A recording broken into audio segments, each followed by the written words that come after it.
Back in the 1800s, Southern families were larger than they are today.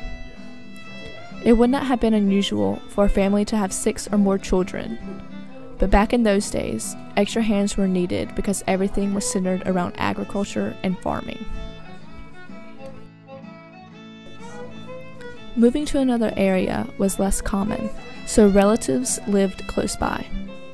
Transportation was not reliable, and traveling long distances with your belongings was a risk in and of itself. Therefore, people continued to live where they grew up. This allowed for siblings to live near each other and raise their families together.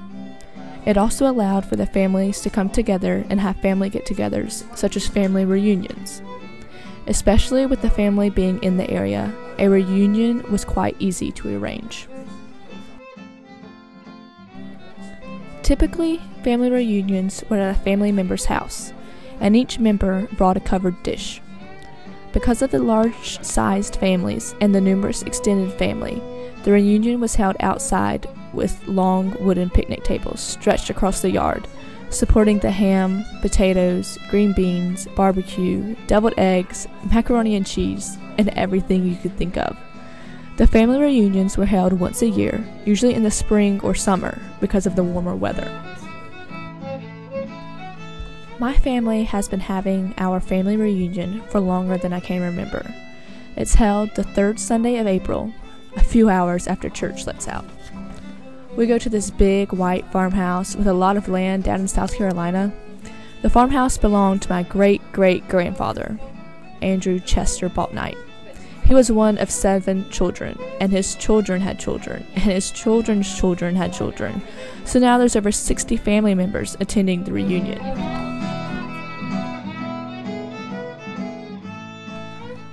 We have the long wooden picnic tables that groan underneath all the food. There's ham, pork, green beans, mashed potatoes, 3 different types of macaroni and cheese, corn, fried squash, fried chicken, breaded chicken, biscuits, deviled eggs, potato salad, chicken salad, pigs in a blanket, and all types of casseroles and desserts. Don't even get me started on the desserts. Southerners always prepared way too much food at family reunions. We also say a prayer before starting our feast. We invite the preacher from the small local church that my great-aunt attends to say grace. Every year it's the same. I enjoy going to the reunion and seeing all of my extended family. Every year there are new additions to the family with new babies and new in-laws. It is exciting to see it grow. I continue to go back because it's tradition, not because I particularly know anyone very well, but because it shows the importance of my extended family.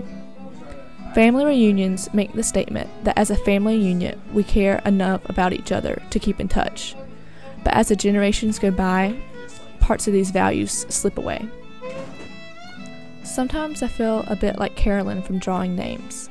While she didn't share her parents' traditional Southern views on divorce, she still understood the importance of spending time with her family. Even though for me, the reunions are more of a tradition than the statement they claim, I still understand that it's important to keep in touch with your family. I don't cherish all the traditions, values, and beliefs the same way my parents do, but I can at least appreciate their efforts to keep in touch with our family roots.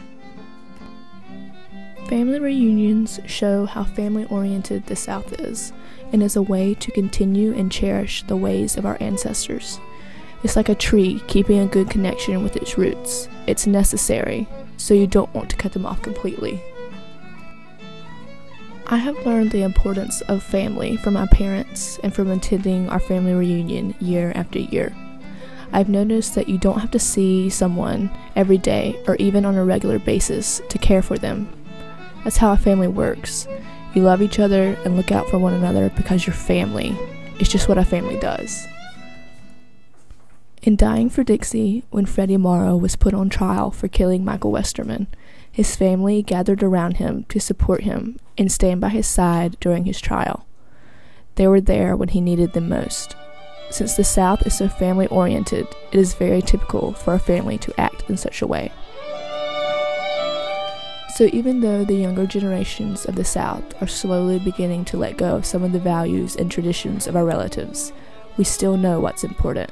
and will hang on to it for a little while longer.